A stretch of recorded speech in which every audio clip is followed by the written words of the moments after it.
बहुत समय पहले एक छोटे से गांव में रामू नाम का किसान रहता था। रामू बहुत गरीब तो था, लेकिन बहुत ईमानदार और मेहनती इंसान था। उसका सपना था कि एक दिन उसका खेत इतना हरा भरा हो कि गांव का हर इंसान खुश हो जाए। हर सुबह सूरज निकलते ही रामू उठ जाता। वह सबसे पहले भगवान को प्रणाम करता और फिर अपने खेत की ओर चल पड़ता। उसका खेत गांव के बाहर एक बड़े बरगद के पेड़ के पास था।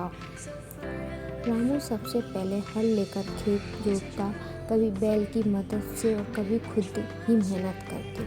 वह मिट्टी को नरम करता और उसमें अच्छे बीज डालता, फिर रोज रोज पौधों को पानी देता। धीरे धीरे खेतों में छोटे छोटे हरे अंकुर निकलने लगे।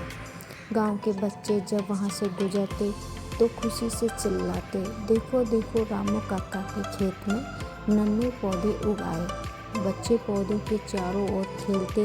रामू उन्हें समझाता, बच्चों, जैसे तुम सबको रोज खाना चाहिए, वैसे ही पौधों को रोज पानी और देखभाल चाहिए। एक दिन काले बादल छा गए और तेज बारिश शुरू हो गई। बारिश लगातार कई दिनों तक होती रही।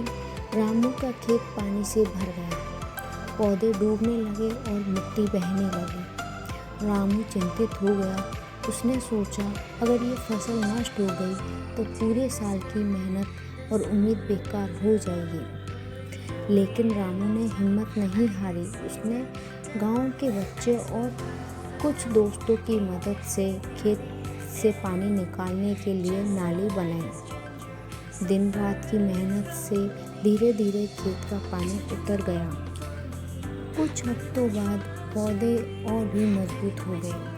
उन्होंने फिर से सूरज की रोशनी और हवा पाकर लहराना शुरू किया। गांव वाले देखकर हैरान रह गए। वाह रामू भाई, आपकी फसल तो अब और भी सुंदर लग रही है। रामू मुस्कुराया और बोला, सच्ची मेहनत कभी बेकार नहीं जाती।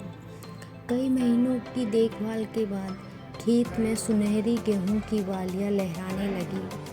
पूरा खेत जैसे सोने का समुद्र बन गया। फसल कटाई का दिन आया। गांव के लोग और बच्चे सब मदद करने आए। रामू ने कहा, ये सिर्फ मेरी मेहनत नहीं बल्कि पूरे गांव का साथ है।